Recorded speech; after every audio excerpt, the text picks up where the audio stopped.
Hello, good afternoon, and welcome to the third lecture in the Royal Armouries Winter Lecture Series. I'm Mark Bennett, I'm the museum's research manager. Thank you for joining us today. So I'm conscious we're starting a little bit late. I will keep you no longer than is necessary, just to say that we will be taking questions after the talk. There is a Zoom Q&A function and there is the YouTube chat. Please let us have your questions as soon as you think of them, and we will put them to the speaker after the talk. From an accessibility point of view, if you're online, you have subtitle options. There's a CC button at the bottom in Zoom and YouTube. Likewise, if you could let us know any feedback you have, you will get a link in the chat, and you will also get, if you booked, you will get a reminder after the event. We would like to hear what you think of these events. So with these technical matters out of the way, let me introduce today's topic. Among many other treasures buried with the first emperor of China were 8,000 terracotta warriors, which present an invaluable record of warfare in the 3rd century BCE. To explain to us some of the lessons that can be drawn from them, I'm delighted to welcome Dr Xiuzhen Li of both UCL and Oxford, if I understand it correctly. So without any further ado, over to you, Janice.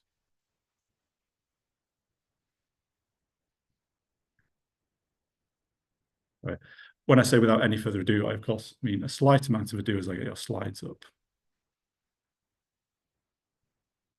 There we go.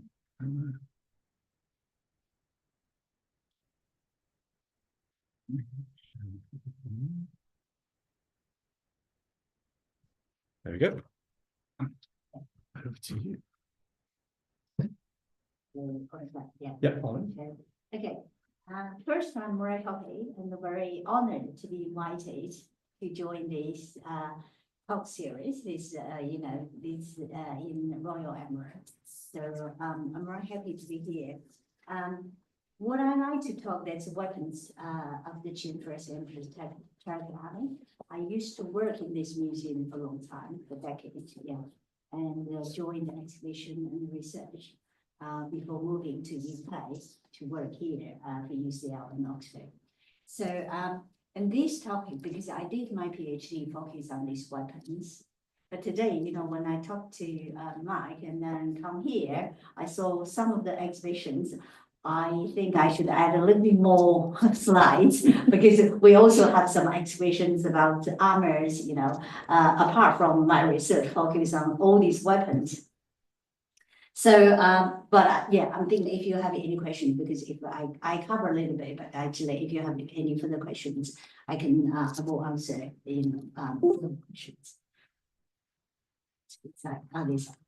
So, these I show from the big map. I show where is the Qin Empire. So that's what I like to talk the terracotta warriors. So, and this is called of East Asia continent, or like I put in the big Eurasia continent. You can see the Qin Empire there, and it's roughly 221 to 206 BC. So Qin Empire is quite short dynasties, only 15 years last.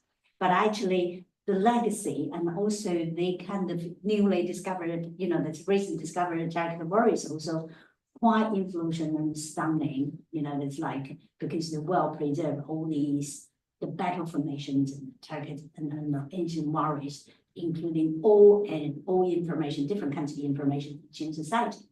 So from this big map, you can see the contemporary other part of the world. So that time, and the Qin Empire, so existed at that time. So this is the map of the Qin Empire. So I just quick introduce the background. So before unification, before the Qin Empire established, this seven small, this states, they fighting each other. So that's like constant warfare. So probably that promotes the weapons development at that time, because a lot of warfare happens. And this after unification, so the Qin Empire established. So the capital in Xianyang today, so we call Xianyang, so it's capital built there. And then quite near the capital, not too far, but east of the capital, so this is a mausoleum of the Qin First Emperor. The stunning discovery, what we talked today, the terracotta warriors, that's buried for the emperor's afterlife. So that's with the mausoleum. And see, this is worry. Yeah, the worries we discovered. But so this is the emperor. Yeah, we're talking about because there's one of soldiers, probably one of worries in the battle formation in today what we discovered, and thinking about this early stage, the emperor. And the emperor, you know, the original name called Yin Zheng. So this is like original, and the born was in 259 BC. And that's what we're talking about. So he's 13 years old, he became the emperor. Not emperor, but became the king of the state. And then later unified the China, become the emperor, became the emperor. So like 221 BC. So, and he established the Qin Empire. 210 BC, he died and then buried in this mausoleum. So that's like East, the capital. We're thinking about that. Oh, well, Sorry, that's me. Yeah. Right, Terence. why doesn't work? Am I tell you where? There you go. Try now. Yeah. Apologise, hang on just a second. Okay. So here we can see from this local map, you can see the mausoleum there. So if I can point the points here. Very bottommost. Okay, so and you can see that the square one is the mausoleum, and then 1.5 is the mausoleum. So these are Terracotta warriors. We would, yeah. So these the 3 peaks of Terracotta warriors. These really keep the original battle formation, you know, all and also the image of the ancient warriors of the Qin dynasty. So we're talking about one of the warriors. So this you keep talking on one of the in the battle formation of one of the Terracotta soldiers there. So in this battle formation, so and he probably joined the army that time, and also buried with these all these Ari soldiers, the reconstruction in the clay, you know, the kind of image of the clay. So this is the I show this is pick 1. So when you visit a museum, you can see this is one of the pits of the Terracotta warriors. So these built, you know, this way in the battle formation, we call it the real battle formation. So what I like to talk, what that time Qin dynasty, the warfare happens from this kind of frozen Terracotta warriors, because we're thinking about all the warfare happened 2,000 years ago, and the soldiers died, weapons probably damaged. And then they, you know, finally experience everything. So archaeologists, after 2,000 years, we try to find some traces of that dynasties, what warfare happened, what kinds of military strategy, what weapons they use, what kind of clothes they wear, but what kind of uniform, you know, they wear, and also helmets and armors. But actually, these probably difficult for us to find. But luckily, when we find these Terracotta warriors, this is real army, this is real battle formation there. You know, that's 2,000 years ago. So from these, so we can see what the warfare happened that time, and what battle formation, what the warriors wear, and what kinds of weapons they use. With these Terracotta warriors, so we can see that arranged in the battle formation. So on the 2 sides, you know, they have inside the 11 corridors. Back here, we can see the 11, we call 11 corridors. But at the side of the corridors, you can see the soldiers face out. They really build the formation because like face outside, outward, and to protect the whole army. So when they really close to the army, to the enemy coming in. And these, I have these big pictures of to see from the front, to see this pit one of the Terracotta army. Actually, originally, all these terracotta figures were well painted, and also they're holding all the real weapons. But what we discover now, because when we go there to see probably only the gray color and to see no weapons there, but actually originally well equipped, and they wear all these real clothes with the colorful clothes, you know, the uniforms they have, and buried inside. But the weapons, you know, most of the weapons, because we call long weapons and the long distance weapons, like crossbows and crossbow triggers, and also they have some close combat the weapons like halberds, swords, but actually some of them they have a wooden handle. But wooden handle will rotate after 2,000 years, so only metal blades still existing, and they follow onto the floor. So we collect all these weapons, remove from the battle formation and to the storage or to the exhibition, some of the showcase you can see. But actually, I just gave you the sense about originally the army look like. So they are colorful and also with the different, you know, the weapons in hand. So here we can go have a close to see all these Terracotta warriors. The life-sized, we call realistically depict.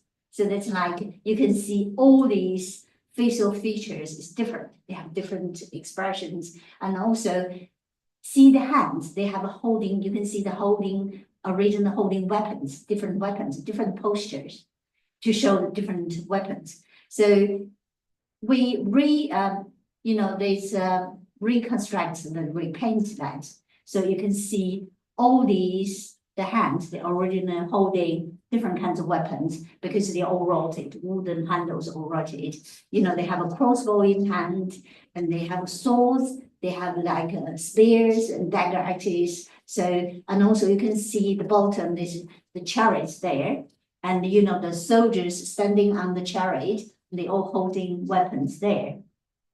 And in middle is the charioteers. So that all these weapons, the bronze part, you know, the metal part is still existing. So my research, I did PhD like at UCL, is mainly focused on the bronze part, you know, the metal part of the weapons. We can see some of these weapons. There's one called halberd. This kind of a reconstruction from the one side. And this is originally excavated. You can see this wooden handle quite long. And at the end of the wooden handle, we call furrows. This is the kind of like metal end. So the well-preserved wooden handle. And on the one side, this metal blade. The halberds, there's spears and kind of dagger axes combined together. And also we can see, because how long the handle there, it's very long handle. But this is true because like the long handle, you can see this is the image of the bottom is the image originally on the one of the bronze objects. You can see the one people holding quite long wooden handle, wooden halberds. So it really very long handle that time, but probably balancing won't broke, you know, because like in the closing combat. So that's, we can see if the Terracotta warriors holding that wooden handle weapons, it's pretty taller, pretty higher than the warriors itself. So that's the wooden handle can see the long and in the battlefield. So mainly we find now what existed in this Terracotta army. There's all these weapons, these blades existed. So they including, we call lances, you know, because lances similar as sword, but actually they have long handles. A sword, no wooden handles. You just have a, you know, small handles to cut. But it's the lances they put on a long wooden handle, and the spears, dagger axes, and also they have a hook, but it's only discovered 2 hooks in the front of the battle formation. And the swords are really very high status. Normally we find the swords in the general's hand.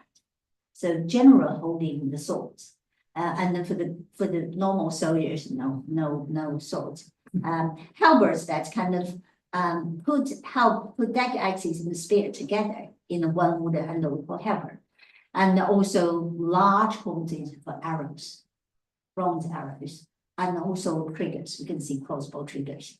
So the other two is the end. In the middle, it's called ferrules. That at the end of the weapon, wooden handle as well, preserve the wooden handle, protect the handle. And the other in the left corner, the weapons we call su. So that's armory weapons, the no blade. So that's just like nowadays we call ceremonial weapons. You know, that's like not for really for fighting, but actually these weapons were discovered in the headquarters. Because this kind of ceremonial weapon. Thinking about these target warriors, they really arranged based on the real battle formation. So reflecting that time, how the warfare happened, how the battle in the battlefield, were the fighting military strategies in the battlefield. So we can imagine that how these join and the warfares in the battlefield.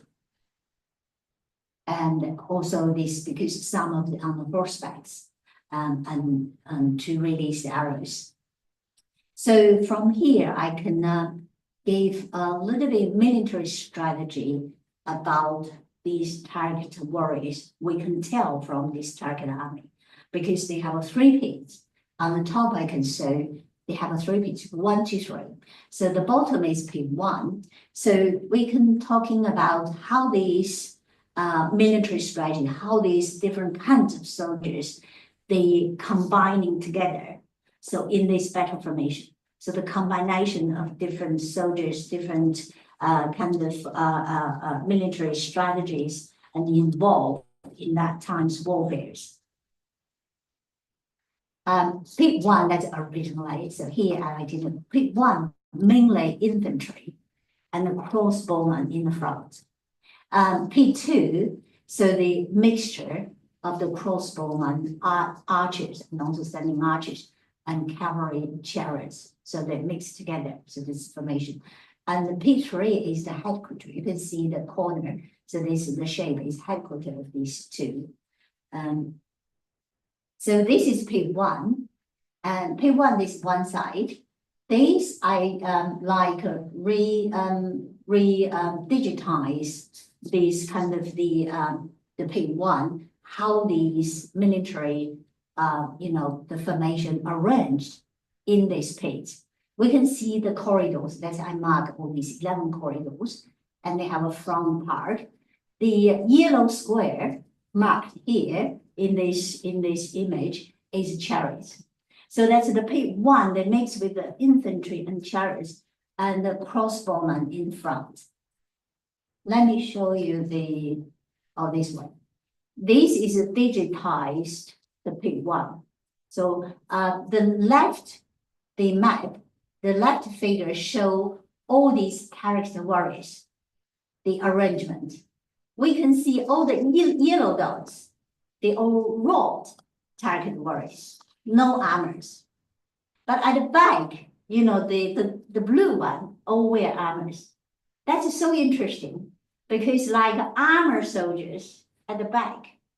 So the rope soldiers in front, we call it gunpowder, because like just in the battles, and the yellow dots, normally this is so the target, the normally crossbowmen.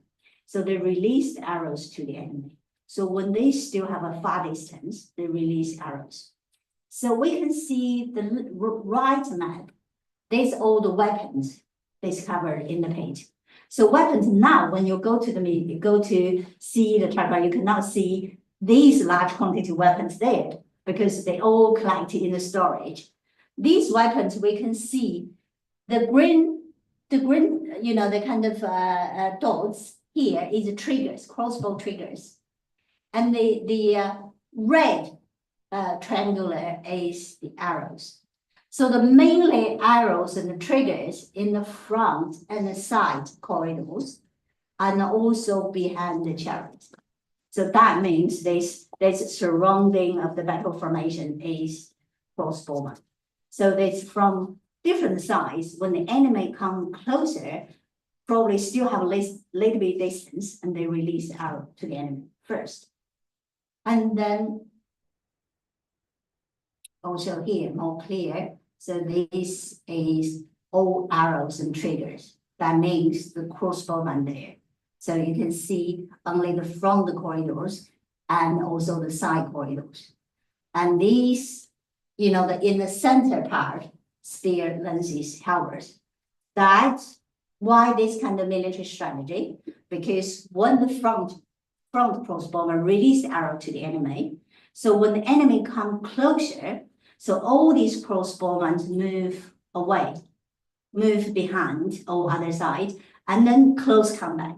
So that's like they use spear, lances, halberds in the center part, and also the Royal Armouries.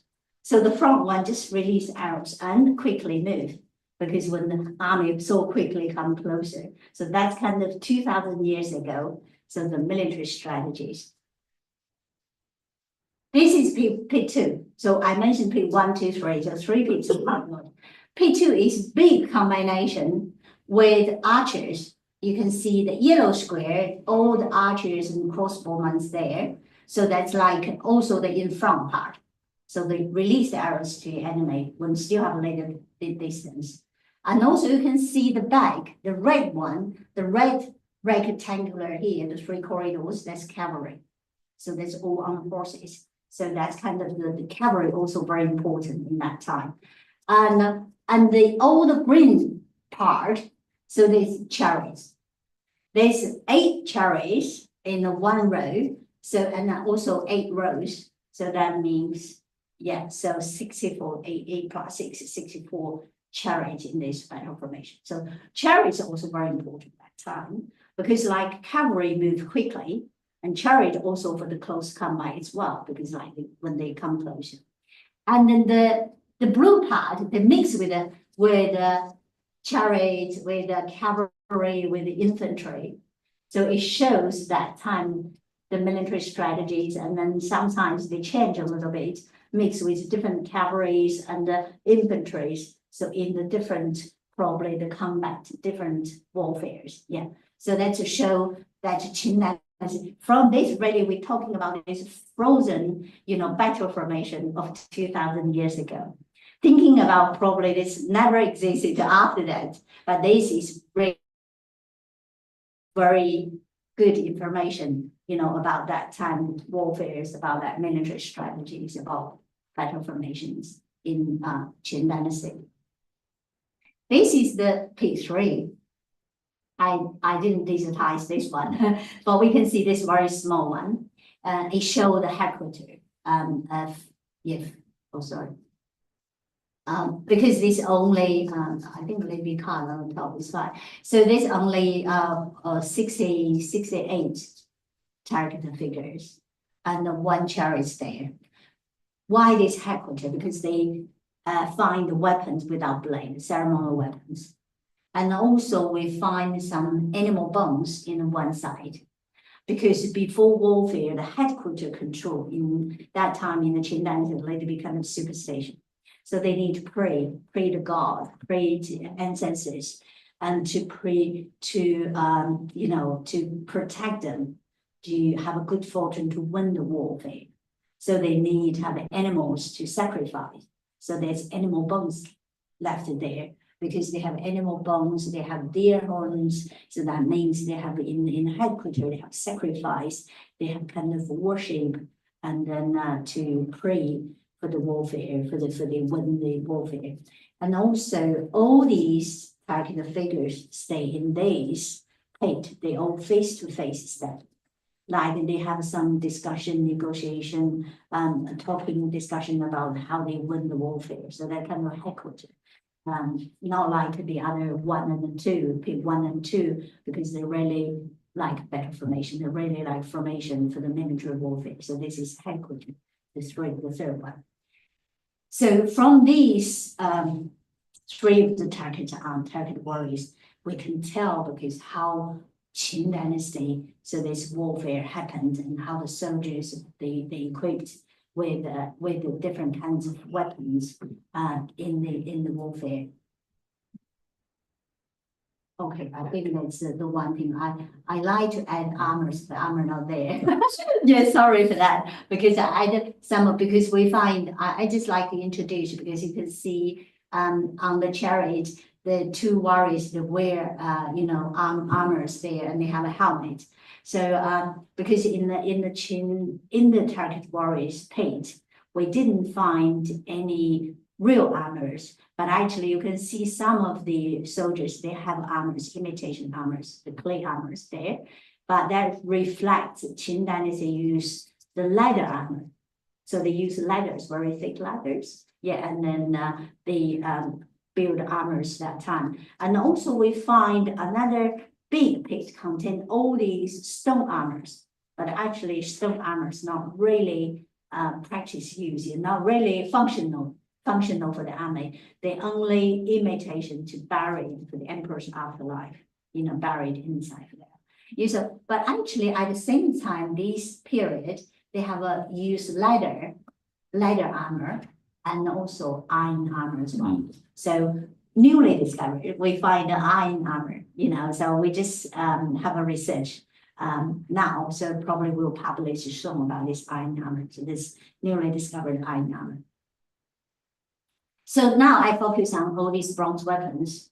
The bronze weapons, because like how we already talk about military strategies and then how these battle formations are arranged.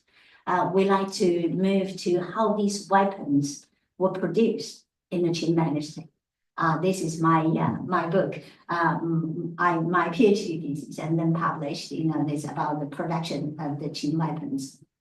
So yeah, we just like quickly escaped because of the mass production of the Qin weapons. I saw several pictures that originally when we discovered to see the weapons, you know, found in the pit. You know, that's like we're talking about the Terracotta army. When we discovered archaeologists, when we excavate that, digging that, and then we find, you know, because when we early discovered this pit, we felt this really battlefield,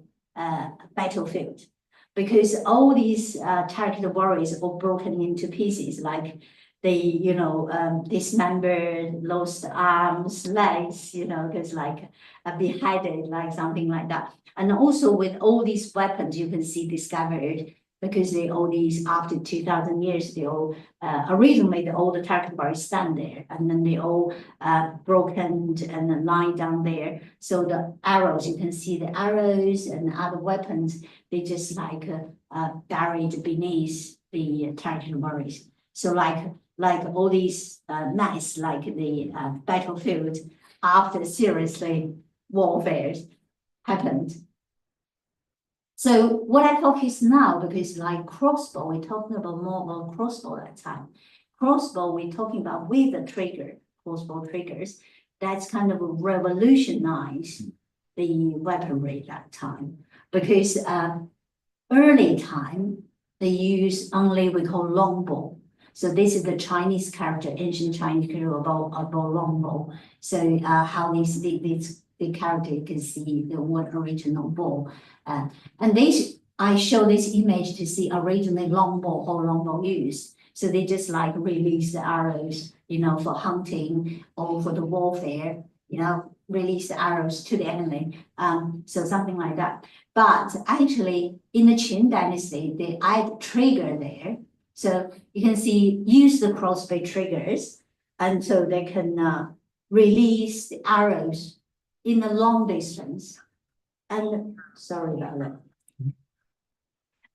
And more accurate, and the long distance. So that's really revolutionized the weaponry, because we use a trigger. Nowadays, modern days, we use the gun, you know, because like the trigger, but more accurate. And also this one, much better than the longbow and in the warfares. So, and then when we discovered, you know, we discovered in the pit, because the longbow, the crossbow, the most part use the wooden organic part of bamboo or wood, they all rotate. So we discovered mainly the triggers there. So we have some trees. You can see the one side on the right top, you can see the wooden part of the triggers, and then but the wooden part of the crossbow, but we can only find lots of triggers. We see that's like many crossbow happen. And another part, because for the crossbows, that's the heavy arrows we call, so there's like big and heavy arrows are discovered. So we can see lots of bundles of arrows discovered in this page. So far we find over 300 bundles of arrows in this page. And there's each bundle, roughly 100 arrows. So that's over 40,000 arrows discovered so far. So that's a lot. You can see I also have a quivers. Quivers built with some kind of organic materials. I think there's some your weeds or some branches of the trees. And also at the back of the Terracotta, you can see they have two hooks there. So that's like the quiver at the back. So all have a quiver at the back, and then have a modern day the quiver with arrows. So that's like the Qin dynasty.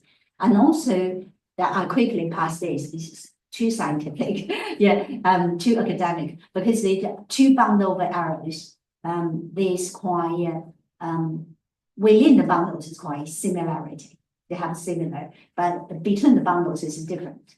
It shows these bundle of arrows never been used. They just produced and buried in the pit, because each bundles, the consistency within the bundles.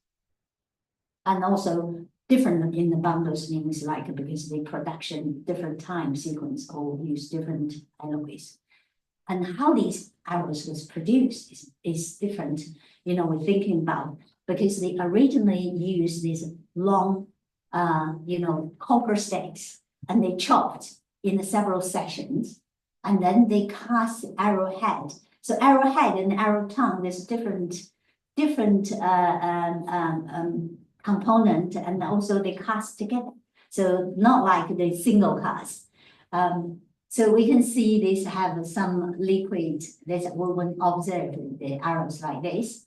So the production sequence like this, they originally produce the we call rod, or like the metal stakes, and they chop in several sections, and they put in in the mold, and they cast arrowheads on like this.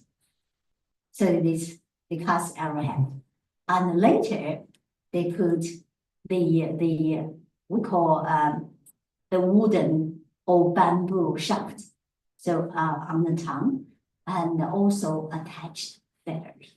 So that's the arrow production that time. We can see why we're talking about that. So we have evidence. So we see arrow tongue and arrow has different chemical alloy. So that produces several, because arrow tongue, they need flying and resilience, and also arrowhead, they need very hard, very sharp. That's like heightened and loading. So that's like they make different alloy, make its different function of the arrowhead and arrow tongue. And also after this casting and production, they have lots. You can see the filing traces. The filing of the extra, metal on the surface, and also arrowhead, this fine polishing. So thinking about this kind of technology that time used for the polishing, sharpening the arrowhead for over 40,000 of arrowheads. That's what we call mass production. So that's kind of this industrial scale, for the arrowheads, over 40,000, and they cast, and also the filing, and also sharpening all the arrowheads in details. So that's kind of mass production, and also large quantity of labor input for these weapons production. And also after that, what I mentioned, they have a wooden or bamboo shaft. You can see the traces of the bamboo shafts. You can see. So attach the arrows. They still exist in some organic material there, the bamboo shaft. But even they already charcoaled, turned into charcoal. But for the feather, we couldn't find traces in the pit to see the feather. But why we know they have a feather there? Okay, let's have a look. We have a bronze chariot. We have a bronze chariot and the bronze crossbow, the imitation of a bronze crossbow there. So this one is well decorated crossbow. And also we find quiver and different quiver and also arrows there. So these arrows all cast one time together. So that's kind of imitation of the real, real arrows. We can see the feathers at the back. They have a feather, but that's wrong. Okay, but it's imitation of the real feathers that time. So that's arrows that time really have feathers at the back. You can see there the arrows, and then they have a shaft, and then they have a arrowhead, and also at the back the feathers attached. But you probably realize the two kinds of arrows. One is quite sharp, one is quite flat. Why is flat? The flat arrowhead. So, and I saw some image from Western book. You can see. So that's kind of practice arrow. That's like when they release arrows and the dog collect the arrow back. So that's that's in Qin they really have a real arrowheads to the enemy, and some practice arrows there for the before the warfare happened. Yeah, and also talking about triggers. Triggers also that's very important part for the crossbow. We find over hundreds of triggers there, over 200 triggers. That means over 200 crossbows for the Terracotta warriors. So far we excavated. And the crossbow triggers have 5 components. We call like this 1, 2, 3, A, B, C, and D, E. That's kind of 2 pins for this first, assemble them together.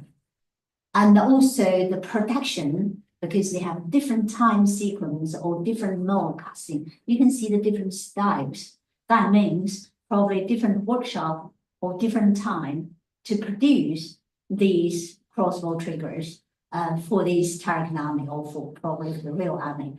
And also after production, after casting, they also have, we can see the character, Chinese characters. They have chiseled characters on the top, and also they have a ink painting or painting characters. And because this is the assembly sequence, because the 5 parts. And when they cast, after cast, they need to polish the surface, filing the surface, and then to match each part, assemble them together. So once assembled, and they will mark, this is the one triggers, and they match to each other. So that's like to put one side, it can be functionally used, the triggers. So that's kind of this mark during the assembling sequence. Marking on the top of the triggers. And also when they move to the page, that's digitize all these triggers in the page. It show the different workshops, possibly different time sequence they produce, and then they put into the page. So they're probably originally in the armory and then put into the page. Okay, come back to the close combat for all these weapons. The swords and the lances. These production also quite funny, quite interesting, because we can see we have a broken part. They have some broken part of the swords. So from the broken part, we can see this sword cast twice. One is the center part. We call the span. So they cast once, and also then the blade. There's heighting. This toughness, it's loading toughness, because like the inner part need very tough, won't be broke because there's long swords. Otherwise, heighten. Sorry. Yeah, this is heighten. Heighten quite sharp, quite hard, and for the blade, loading tough for the span. So that means the sword, even though it's quite long, they're very sharp and also not easy to break, because otherwise, if too sharp, if too hard, they're easy to break. But actually, they have this center loading casting, so make these tougher and also very, the lethal weapons, very sharp, very sharp blade. And also on the surface of these also have, you can see the polishing marks, we call probably sharpening marks. So it's very fine parallel sharpening marks that time.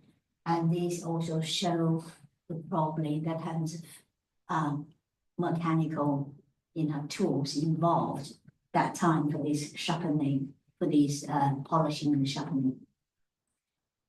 Halberds, they with some inscriptions, long inscriptions there, and to show who produced.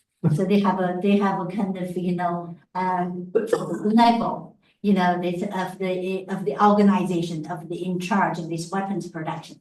So that's this governmental control, or that's a royal family control, because the top is the prime minister, called supervisory, where that's prime minister of Qin dynasty. And also they have like shigong, they kind of workshop in charge. And then we call Cheng. So that's like a control all these raw materials and import to the workshop. The lower part, that's real workers, real producers of the weapons. So that's like on these weapons, it shows which year the weapons were produced, who in charge of this weapon production, who is real producer. So that means the Qin weaponry production that's well controlled by the Qin Empire, by the government. And we can see the image, we will saw the inscriptions. So how these inscriptions put on these bronze weapons, very hard bronze weapons. They have used chisels. You can see the chisel marks, they create all these characters. So bronze is very hard. What kinds of tools used for creating these kind of sharp, this triangular mark on the surface of the bronze?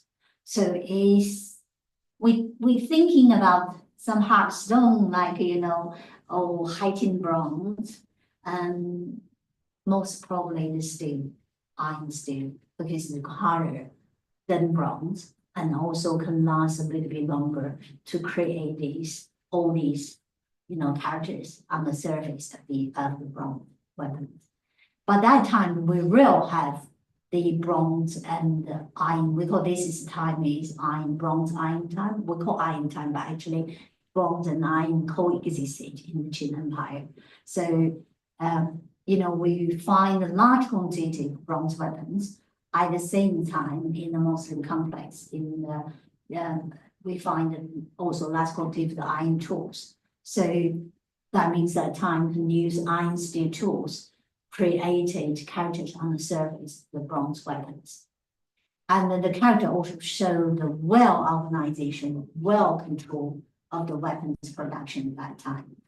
And that's one thing, because that time in the Terracotta army, so we find most is bronze weapons. We only find one iron spear, so not many iron weapons, even this Iron Age. And also we find, the arrows, you can see only several arrows, but mainly arrows what I introduced before, the on bronze arrows.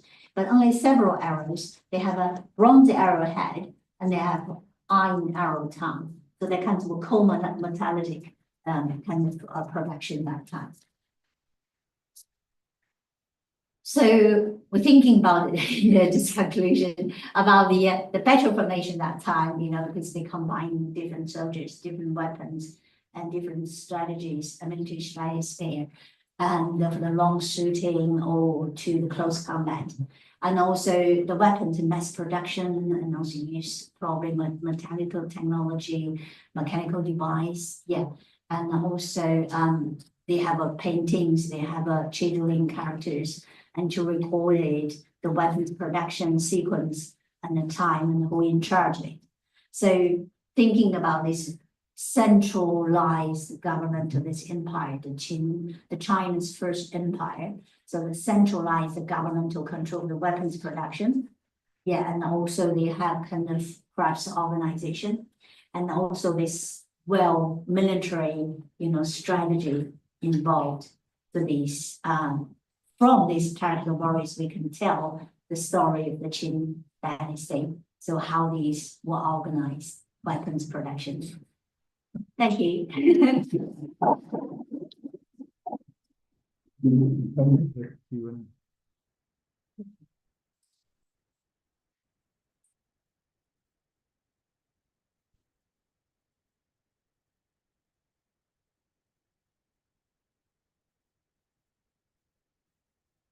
Yeah, happy to answer questions. Yes.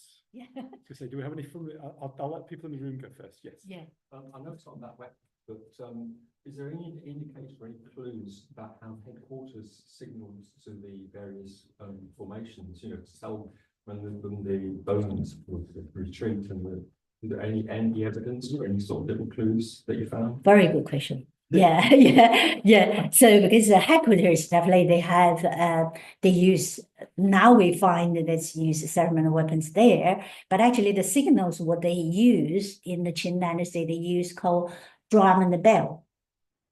They hit the drum, so the military move forward. They hit the bell, so the military withdraw. Yeah. So that's the signal, and also the other signal is flags. Yeah, so they use flag, probably not signal. And also they use arrows, but originally we're talking about the flag arrows, probably the flag for practice, and also probably send signals as well. But now for their troops, probably for the enemy troops, release arrows there. Yeah, very good question. Thank you. Yeah. So I have been hastily sorting through all the questions flooding in through YouTube. One from the Scholar General, who has read that the long bronze jian from the terracotta pits have tin content as high as 40%. Is this true? If so, are they possibly stand-ins for long iron alloy swords? Good question. Yeah. But tin content really we find relatively high there. So on some of the swords. But 40%, not all the swords are 40%. Yes. Yeah. So, but on the other, this is a technological questions because tin. Really, what we do normally we cannot really do invasive analysis because you cannot chop all these swords. But actually, we do some called PXRF. Hand hold PXRF. But this is normally the surface of the sword. Surface after 2,000 years, sometimes the surface tin relatively high than real. So, but the tin relatively high, probably not that high, but actually the high tin. Yes. Yeah, high tin is quite hard. And high tin that's compared to the iron steel sword. Actually, high tin is really harder, probably similar harder as steel. But one thing, because the high tin is easily to break because harder and then it's But iron steel is different. Even they're harder, but they still can have a resilience we call tough. So that's really balanced diet, I think. So iron steel and quickly in the Han Dynasty, because this Qin Dynasty, the following dynasty, quickly the iron steel sword replaced the bronze one. Yeah. And just as a follow-up, does the kind of tin content, the metallurgical nature of the sword, does it suggest they really understand what they're working with? Or is it more of a trial and error type thing of this sword happens to break, but they don't exactly know why? I mean, I would imagine from the fact that they're using two different types of bronze that they do understand it reasonably well, but I'd be interested in. I think they understand well because they also know the percentage of tin. Yeah. So, and they can control because either a little bit more tin is very hard, but they know they're easily to be broke. And then why they use low tin in the center. So that's low tin in the center part. They keep the sword is more tough. Yeah. Yeah. So, and also high tin on the blade, they make the sword is sharp enough. Yes. Yeah. Yes. And thinking about the level of efforts kind of Yeah. put into this. We've got a question from Michael White. Is it true that the faces of the figures are so well envisaged that the area of China where they came from can be worked out? Now, I know you're looking at the weapons rather than the figures, but do you happen to know anything about that? Yeah, the worry is we have a newly published one paper. I think the paper published in Heritage Science. So we have a lot of research on these researched facial features of the terracotta warriors. And these new research suggested these terracotta warriors, some of the terracotta warriors from we call nomadic people, not really the Chinese, central Chinese. Nomadic, that's from probably Eurasia steppe, a little bit north, a little bit south. But actually that Qin dynasty, Qin just located in the west part of China. And they have lots of connections with the Eurasian nomadic group. So it's reasonable. Some of the soldiers that really have nomadic people involved in this army. Yes. Although I wonder if maybe they want to depict a group, wide variety of races to represent this unification. That these are all different types of people from China coming together to work towards this particular effort. But I think when they picked, so they tried to pick it because they're really after unification. They have variety, and also they have a different origin of these soldiers. So that's like, I think that we call it realistic little bit, but actually they're from anthropological perspective to see the face of the soldiers. So that's why they talking from the measurement from anthropological to see this really have mixture of different groups. Yeah, right. And a practical question we think is in relation to crossbows. What were the actual characteristics like? So range, accuracy.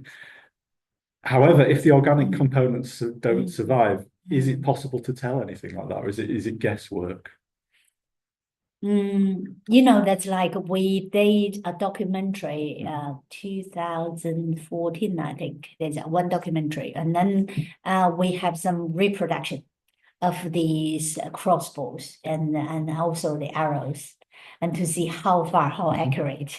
And what is penetrating power of the arrow. So it shows really because they on the top of, the triggers, they have kind of aiming target, it's aiming. You really can target the accurate, place. And also the long distance, the distance of the longer, because it depends what kinds of arrows they use. And also the trigger because how they're strong. And it depends. They talking about they find from the reconstruction roughly 200 meters, the long distance. Yes. Just a quick question in relation to the archers. So you've got crossbowmen and you've got archers. Why have two different types in the same army? Do they fulfill different roles? Yeah, this is a good question. They have a there's a crossbowman. We're talking about kneeling crossbowman. There's relatively lower because why they like to do that, because they need a switch. Because when they crossbow, the bad aspect is because they need load arrows. It takes time to load arrows. And the crossbows, that's easy. Crossbows just like quickly get arrows from the quiver, release the arrows, it's quicker. And then the crossbow, you need load arrows, it takes time. So when the enemy moving forward, closer, so the triggers, the crossbowmen release the arrows, they have a gap. So then behind they have a standing archers. So they release the arrows. So that's kind of a rotation. So, and they stop the enemy come closer. But they cannot stop, but actually they stop at least some moment. Something like that. The kind of rotation. And another question from Michael White on YouTube. So the mention of different types of arrows got him interested. Were there broadhead and rope cutting arrows like those used in Japan, or is this period too early? Alternative, what I'm added to that is, if you haven't found any here, would you have any other sites where they might exist? So different types of specialized arrows for doing other things, effectively. Yes. But we find the different types, different because of heavy arrows. Yes. And also light arrows. They have this kind. And also we find that what I mentioned, that's like the arrows and the practice arrows. So only that. Yes, but only those types. Yes. Thank you. So we're just past 3 o'clock, but I do have one last question, if that's all right, because another one from Michael White, which I thought was a nice one to end on. What is being done to preserve these figures in the longer term? That's a good question for the figures. Yes. For the terracotta figures. Yeah, because the terracotta figures, yes, we really have kind of new strategies for this preservation. Because after discovery and we restored these terracotta warriors, but they put in the page, the visitors come in all the time, and they have carbon dioxide and also the other pollution. So they really affect the preservation of the terracotta warriors. For the long term, so museum have a new plan. So we probably redecorated the exhibition hall, and also they were well protected, new technology well preserved. So that's like control the carbon dioxide, and also they use kind of new ventilation, for to kind of stop deterioration of the terracotta warriors. And also nowadays we have several experts to observe, so to have the data to see the deterioration rates. And also we have like a temperature and the moisture control. So, but we try to find a way, so better way for the longer preservation of the terracotta warriors. They really good question, I think. Yeah, so that museum is still thinking about that.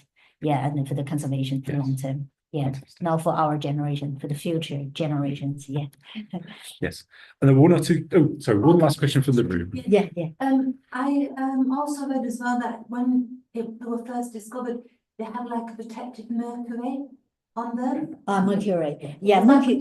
And then you were quite like unsure on how to approach it, but also to protect them from the grave robbers. Is that true? Mercury, it was in the written documents. Right. Originally in the written, because not in the terracotta army pit, that in the mausoleum we call the tomb chamber of the first emperor. The tomb chamber of the first emperor we never opened. Right. So we never excavated that. We just like preserve in situ, because like this institution, we have some archaeological survey, geophysics survey, but we never excavated. So based on the historical documents, so the written records, it shows the mercury inside the tomb chamber. So they have like a mercury inside the tomb chamber to symbolize the rivers and the seas, that they build like the kind of their empire there. Yeah, but these mercury, they written from the written document, and for the archaeologists, we like to confirm if it's right, because these written records. So we did some soil analysis, because the old tomb mound they covered, and then they were buried beneath, the tomb chamber is buried beneath. So we just take the surface soil to have like a kind of analysis. It shows high concentration of the mercury on top of the mausoleum, on top of the coffin chamber. Yes, so that means the mercury, probably the truth, is really there. Right. But actually, because the mercury is easily to evaporate, into the soil, because they even there's liquid, there's mercury or any kind of mercury, so they evaporate and go to the soil. So when we have a soil analysis, we can see the content of the mercury. So it shows, we call strong abnormal reaction, strong abnormal content of the mercury. So it shows the true, probably mercury in the coffin chamber. But we never excavated. But that's true, because if really excavation, so that will be very costly, because like they kind of the poisonous, for the mercury. Yeah. Unfortunately, nothing stopping you engaging with the objects that you were able to engage with, the warriors and the weapons. The weapons, yeah. Yeah. So one last very quick question, which is, if people want to find out more about early Chinese warfare in general, about the Terracotta art, where's the best place to go? Go to the Museum of Terracotta Warriors. There we go. Quick trip to China. Yeah, and also, yeah, you can search a website because we at UCL we have a co-imperialistic. We work on the bronze weapon, and then also now we're moving to the armors because the iron part. Yeah, so that's we have more new discoveries come. Yeah, so check the website. Yes. There we go. Keep an eye out for that. Yeah. Great. So just to say a very quick thank you to our speaker for today's talk. Absolutely fascinating. Thank you. Thank you. And thank you to Josh, who is somewhere behind the scenes managing the feed to YouTube. Most of all, thank you to the audience for attending, for your questions, comments, and engagements.